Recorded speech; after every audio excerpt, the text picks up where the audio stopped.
Hello everybody, and welcome back to the Healthy Orange Movie Reviews You Asked. This is the edition of the show where we take your questions. So remember that anytime you can send your movie questions about films, the film industry, our opinions about movies, you can send them to bennettcampbellferguson@gmail.com, or you can leave a question on our Facebook page. You can find that at facebook.com, The Healthy Orange. So without further ado, let's get right on to our first question of the day. And this is a question that was submitted anonymously. And the question is, I know that all of you have different opinions about the new Star Trek movies, but what do you think about Roberto Orci directing the next film in the franchise? Do you think Paramount was right to choose a filmmaker with no actual directing experience to direct this massive big budget movie?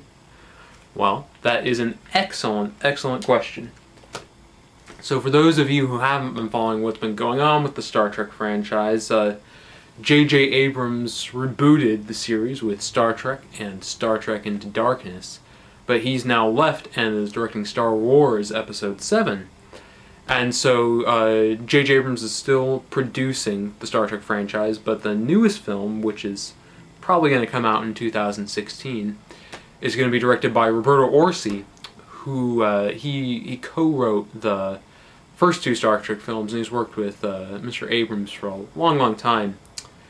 But the big controversy is not only does Roberto Orci not have any directing experience, he's only been a writer and a producer, but he's also a controversial figure with the fans. A lot of people don't like his writing. They don't like the scripts he co-wrote for Star Trek and Star Trek Into Darkness.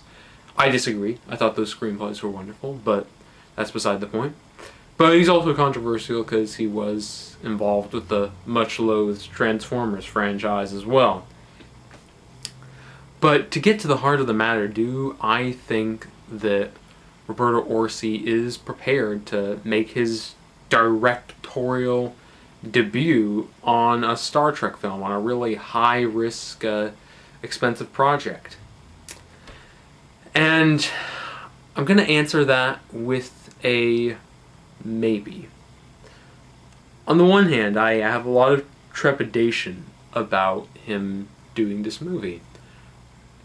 If I was if I was picking who was going to direct the next Star Trek film, I mean, I would pick someone who is experienced in the realm of telling bright, colorful, emotional popcorn movies.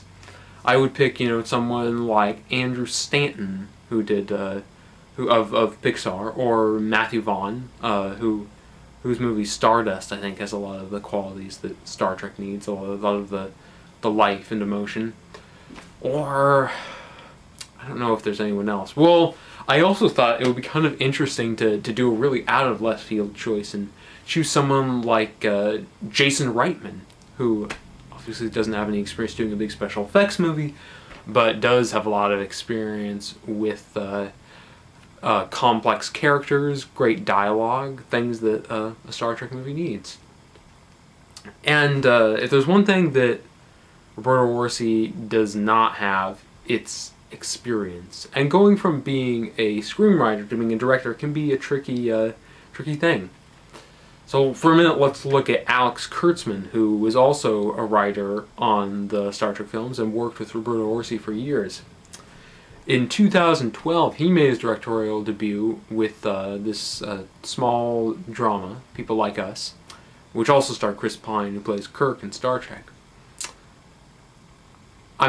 I kid you not, it's one of the worst films ever made. It's unbearably bad. It's just horrible. It's disingenuous. It thinks it's charming, but it's not. The characters are repugnant, but not in an interesting way, in a very one-dimensional way. And it's a syrupy movie about, family reconciliation that doesn't even ring true. I don't think it even believes in the conviction of its own emotions. And so, I mean, that's worrisome, if that's what Alex Kurtzman turned out, his first time as director, God knows what kind of worthless junk his longtime writing partner might turn out. I mean, it's a unnerving thought, honestly. And well, another thing is, typically the directors who make these big budget films, they have experience that that prepares them for it in some way. I mean, if you look at Christopher Nolan, Batman Begins was the first big budget special effects movie he directed, but before he did that, he directed Insomnia, a thriller with Al Pacino and Robin Williams, which was set in Alaska. And so Mr. Nolan had dealt with movie stars in kind of complicated, demanding locations. Insomnia prepared him in a lot of ways for Batman Begins, even though it wasn't a blockbuster. Or think about Bryan Singer.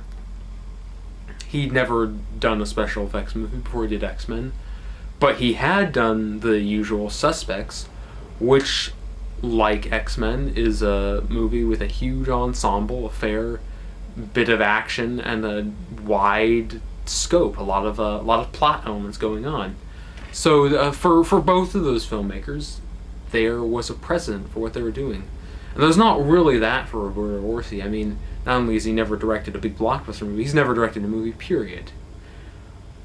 That said, I'm not prepared to say that he's a bad choice for the director's chair on this film.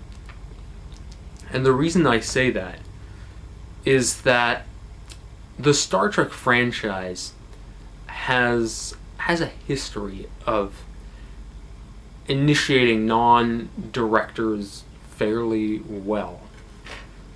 Let's remember that way back in the 80s, I believe in 1984, Leonard Nimoy, who played Spock, made his directorial debut with the Star Trek movie, The Search for Spock. He'd never directed a movie before. And while The Search for Spock was not a masterpiece, it was an enjoyable film. And Mr. Nimoy's next Star Trek film that he directed, The Voyage Home, was a masterpiece. It was wonderful. It was one of the best films in the franchise. For some reason, not being a director didn't hurt him. And I chalk that up to the fact that it's one thing to come as a first-time director into a film that is a one-shot, that isn't a remake, isn't a sequel, isn't anything. Star Trek franchise, it's a little different. I mean, the world is very well developed. When Leonard Nimoy was making his Star Trek films, he not only had all this experience doing the television series under Gene Roddenberry's tutelage, but he'd been in Nicholas Meyer's great Star Trek movie, The Wrath of Khan. So he'd seen what it took firsthand to make one of these films, which is different, I think, than just being an actor and seeing how to make a film. Because Leonard Nimoy could specifically use sort of tricks that Nicholas Meyer had done. He'd seen, while doing The Wrath of Khan, that Nicholas Meyer made the whole Star Trek universe work on screen by cueing in to the emotions of the characters. Things like Kirk's inner turmoil, the friendship between the crew of the Enterprise. And that I think that helped him. That gave him a very, very specific model for him to follow. And Roberto Orci has that too. He's been with J.J. Abrams on 2 of these films, and he's seen what J.J. Abrams does. He's seen how he paces this kind of movie, the kind of humor he includes. He knows it. And another thing, Leonard Nimoy was, I mean, he went from being a actor to being a director. By the way, he also directed 3 Men and a Baby. Interesting side note there. And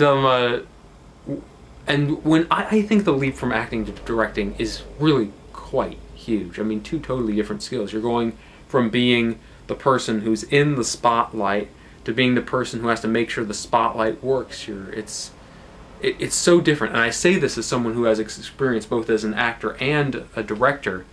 It's very, when you're an actor, you're dealing with this kind of pressure where everybody's looking to you to get it right, and you don't know quite what they're looking for because you're not inside their head. So you're trying things, you're struggling, you're under everyone's scrutiny, and then it's a totally different kind of pressure as the director being the one who applies the scrutiny and has to make sure they can get what they need from the actors, from the crew. It's a really complicated thing. So bottom line, going from acting to directing, huge leap. But what about going from writing and producing to directing? I don't think that's as huge a leap. I think it's probably going to be easier for Roberto Orci to step into the director's chair than it was for Leonard Nimoy. Because, I mean, look at the facts. Roberto Orci is a Hollywood screenwriter. He has a ton of experience. He's a storyteller. And a director is a storyteller. He's used to constructing a narrative. He's used to looking at the big picture.